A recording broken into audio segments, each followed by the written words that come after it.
Ladies and gentlemen, BDA chairman NA Haris ಹಾಗೂ ಅವ್ರ ಮಗ ಮೊಹಮ್ಮದ್ ನಲ್ಪಾಡ್ ಇವರ ಮೇಲೆ ಇಡಿ ರೇಡ್ ಆಗಿದೆ. ಈ ಬಿಟ್ ಕಾಯಿನ್ ನೆನಪಿತ್ತ ನಿಮಗೆ? ಬೊಮ್ಮಾಯಿ ಅವರು ಚೀಫ್ ಮಿನಿಸ್ಟರ್ ಇದ್ದಾಗ ಬೊಮ್ಮಾಯಿ ಅವರ ಮಗಂದು ಅದರಲ್ಲಿ ರೋಲ್ ಇದೆ ಅನ್ನೋ ಥರದ ಮಾತುಗಳು ಕೇಳಿ ಬಂದಿತ್ತು. ಈ ಬಿಟ್ ಕಾಯಿನ್ ವಿಚಾರದಲ್ಲಿ ಇಡಿ ರೇಡ್ ಮಾಡಿದ್ದಾರೆ ಅನ್ನುವಂಥ ಮಾಹಿತಿ ಸಿಗ್ತಾ ಇದೆ. ಬೆಳ್ಳಂಬೆಳಗ್ಗೆ ಹ್ಯಾರಿಸ್ ಹಾಗೂ ಆತನ ಮಗ ಹಾಗೂ ಆತನಿಗೆ ಸಂಬಂಧಪಟ್ಟಂತ 17 ಪ್ರಾಪರ್ಟಿಗಳ ಮೇಲೆ ಇಡಿ ರೇಡ್ ಆಗಿದೆಯಂತೆ. ಇದರ ಈ ಕ್ಷಣದ ಅಪ್ಡೇಟ್ಸ್ ಅನ್ನು ನಾನು ಕೊಡ್ತೀನಿ. ನೆಲ ಜಲ ಭಾಷೆಗಾಗಿ ಪ್ರಾಮಾಣಿಕ ಪತ್ರಿಕೋದ್ಯಮ, ನಾನು ಹೇಮಂತ್.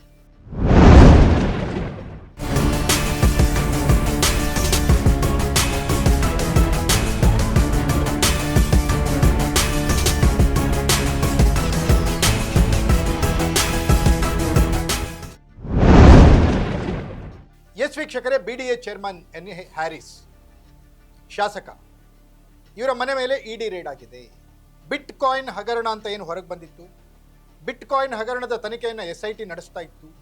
ಹ್ಯಾಕರ್ ಶ್ರೀಕಿ ಅವ್ರನ್ನ ಯೂಸ್ ಮಾಡಿಕೊಂಡು ಬಿಟ್ ಕಾಯಿನ್ ಅನ್ನ ಹ್ಯಾಕ್ ಮಾಡಿದ್ರು ಅನ್ನುವಂತಹ ಅತಿ ದೊಡ್ಡ ಆರೋಪ ಕೇಳಿ ಬಂದಿತ್ತು. ಬೊಮ್ಮಾಯಿ ಸರ್ಕಾರದ ಅತಿ ದೊಡ್ಡ ಆರೋಪ ಅದು. ಅದರಲ್ಲಿ ಈ ಶ್ರೀಕಿ ಫ್ರೆಂಡ್ ಆಗಿದ್ದಂಥವನು ಇವರು ಯಾರು, ಮೊಹಮ್ಮದ್ ನಲ್ಪಾಡ್. ಅವರು ಶ್ರೀಕಿಯನ್ನು ಇಟ್ಕೊಂಡು ಏನೇನೋ ಮಾಡಿದ್ರಲ್ಲಿ ಅನ್ನೋಂಥ ಆರೋಪಗಳು ಅವಾಗ ಕೇಳಿ ಬಂದಿತ್ತು. ಅದೆಲ್ಲವೂ ಮುಗಿದೋಯ್ತಾ, ಮುಚ್ಚಾಕ್ಬಿಟ್ರು ಅನ್ನೋ ಥರದ ಮಾತುಗಳು ಕೇಳಿ ಬರೋಂಥ ಸಂದರ್ಭದಲ್ಲೇ ಈಗ ಇಡಿ ರೇಡ್ ಮಾಡಿದೆ. ಇದು ಅತಿ ದೊಡ್ಡ ಹಗರಣ ಅಂತ ಬಿಂಬಿತ ಆಗ್ತಾ ಇದೆ. ಆದರೆ ಇದರ ಆಳ ಅಗಲ ಇನ್ನಷ್ಟು ಹೊರಗೆ ಬರಬೇಕಾಗಿದೆ. ಈಗಷ್ಟೇ ಇಡಿ ಅವರು ರೇಡ್ ಮಾಡಿರೋದ್ರಿಂದ ಅವ್ರು ಯಾವ್ಯಾವ ದಾಖಲೆಗಳನ್ನು ವಶಪಡಿಸ್ಕೊಳ್ತಾರೆ, ಬಿಟ್ ಕಾಯಿನ್ಗೆ ಸಂಬಂಧಿಸಿದ ಯಾವ ದಾಖಲೆಗಳು ಇವ್ರ ಬಳಿ ಸಿಗ್ತವೆ, ಅಕ್ರಮವಾಗಿ ಅಲ್ಲಿ ಏನೇನಾಗಿದೆ, ಯಾವ ರೀತಿಯ ಅಪರಾಧಗಳು ಇಲ್ಲಿ ಆಗಿದ್ದಾವೆ ಅನ್ನೋದು ಇನ್ನಷ್ಟೇ ಗೊತ್ತಾಗಬೇಕಾಗಿದೆ. ಆದರೆ ಬಿಟ್ ಕಾಯಿನ್ ಹಗರಣಕ್ಕೆ ಸಂಬಂಧಿಸಿದಂತೆ ಒಂದು ಮೇಜರ್ ಡೆವಲಪ್ಮೆಂಟ್ ನಡೆದಿದೆ. BDA ಚೇರ್ಮನ್ NA ಹ್ಯಾರಿಸ್ ಹಾಗೆ ಅವರ ಮಗ ಮೊಹಮ್ಮದ್ ನಲ್ಪಾಡ್ ಹಾಗೆಯೇ ಇತರ 17 ಸ್ಥಳಗಳ ಮೇಲೆ ಇಂದು ಬೆಳಗ್ಗೆ ಇಡಿ ರೇಡ್ ಮಾಡಿದೆ. CRPF ಯೋಧರು ಅಂದರೆ ಕೇಂದ್ರ ಸಶಸ್ತ್ರ ಮೀಸಲು ಪಡೆ, ಸೆಂಟ್ರಲ್ ರಿಸರ್ವ್ ಪೊಲೀಸ್ ಫೋರ್ಸ್, ಈ ಪಡೆಗಳ ಭದ್ರತೆಯೊಂದಿಗೆ, ಬಿಗಿ ಭದ್ರತೆಯೊಂದಿಗೆ ಅವರು ರಾಜ್ಯದ ಪೊಲೀಸರನ್ನ ನಂಬಲ್ಲ ಯಾವತ್ತು ಇಡಿ ಅವರು. ಯಾಕಂದ್ರೆ ಬಂಗಾಳದಲ್ಲಿ ಇದೇ ರೀತಿ ಆಗುವಂಥ ಘಟನೆ ನಡೆದಾಗ ಅಲ್ಲಿ ಇಡಿ ಅಧಿಕಾರಿಗಳು ಬಂದಾಗ ಮುಖ್ಯಮಂತ್ರಿ ಮಮತಾ ಬ್ಯಾನರ್ಜಿ ಏನು ಮಾಡಿದ್ರು ಅನ್ನೋದು ಎಲ್ಲರ ಕಣ್ಮುಂದಿದೆ. ಹಾಗಾಗಿ ಸ್ಥಳೀಯ ಪೊಲೀಸರನ್ನ ಇವರು ನಂಬಲ್ಲ IT ಅಥವಾ ಇಡಿ ಅವರು. ಅವರು ಸೆಂಟ್ರಲ್ ರಿಸರ್ವ್ ಪೊಲೀಸ್ ಫೋರ್ಸ್, ಕೇಂದ್ರ ಸಶಸ್ತ್ರ ಮೀಸಲು ಪಡೆ, ಆ ಪೊಲೀಸರನ್ನ ಜೊತೆಗೆ ಕರೆದುಕೊಂಡು ಬಂದು ಈ ರೇಡ್ ಅನ್ನು ಮಾಡಿದ್ದಾರೆ. ಈ ರೇಡ್ನ ಆಳ ಆಗಲ್ಲ ಇನ್ನಷ್ಟು ತಿಳಿದು ಬರಬೇಕಿದೆ. ಹ್ಯಾರಿಸ್ ಹಾಗೂ ನಲ್ಪಾಡ್ಗೆ ಈಗ ಸಂಕಷ್ಟ ಶುರುವಾಗಿದೆ ಅಂತಾನೆ ಹೇಳ್ಬೋದು.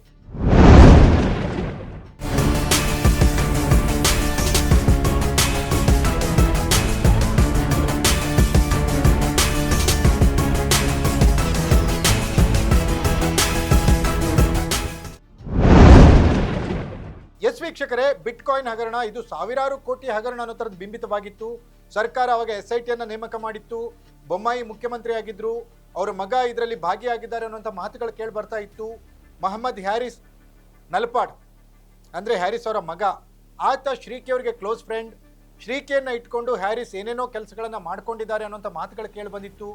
ಪಾವಗಡದಲ್ಲಿ ನಡೆದಂಥ ಸೋಲಾರ್ ಟೆಂಡರ್ ಹಂಚಿಕೆ ಪ್ರಕ್ರಿಯೆಯಲ್ಲೂ ಕೂಡ ಈ ರೀತಿ ಹ್ಯಾಕ್ ನಡೆದಿತ್ತು ಅನ್ನೋಂಥ ಗುರುತರವಾದ ಆರೋಪ ಕೇಳಿ ಬಂದಿತ್ತು. ಆದರೆ ಇದೆಲ್ಲದಕ್ಕೂ ಒಂದು ತಾತ್ವಿಕ ಅಂತ್ಯ ಅನ್ನೋ ಥರ ಇವತ್ತು ಇಡಿ ರೇಡ್ ಮಾಡಿದೆ. ಇಡಿ ರೇಡ್ನ ನಂತರ ಯಾವ್ಯಾವ ರೀತಿಯ ಹಗರಣ ಇದರಲ್ಲಿ ನಡೆದಿದೆ, ಎಷ್ಟು ಪ್ರಮಾಣದ ಹಗರಣ ಆಗಿದೆ, ಏನೇನು ತಪ್ಪುಗಳಾಗಿದ್ದಾವೆ ಅನ್ನೋದು ಇಡಿಯ ವಿಚಾರಣೆಯ ನಂತರ ಮಾತ್ರ ತಿಳಿದು ಬರಬೇಕಾಗಿದೆ. ಆದರೆ ಹ್ಯಾರಿಸ್ ಮತ್ತು ನಲ್ಪಾಡ್ ಅವರಿಗೆ ಸಂಬಂಧಿಸಿದ 17 ಸ್ಥಳಗಳಲ್ಲಿ ಈಗ ಇಡಿ ರೇಡ್ ಮಾಡಿದೆ. ಈ ರೇಡ್ನಿಂದಾಗಿ BDAದ ಅಕ್ರಮಗಳೇನಾದರೂ ಹೊರಗೆ ಬರ್ತಾವ ಅನ್ನೋದನ್ನು ಕಾದು ನೋಡಬೇಕಿದೆ.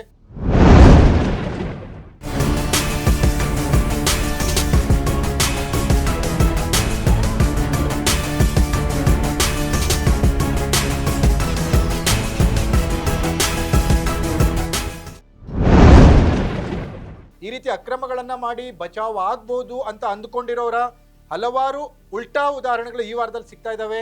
ವಿನಯ್ ಕುಲಕರ್ಣಿ ಅವರಿಗೆ ಶಿಕ್ಷೆ ಆಯಿತು.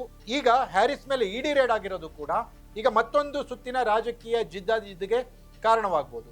ಇದಾಗಿತ್ತು ನ್ಯೂಸ್ ಅಪ್ಡೇಟ್. ನೆಲ ಜಲ ಭಾಷೆಗಾಗಿ ನೋಡ್ತಾ ಇರಿ ಫೋಕಸ್ TV.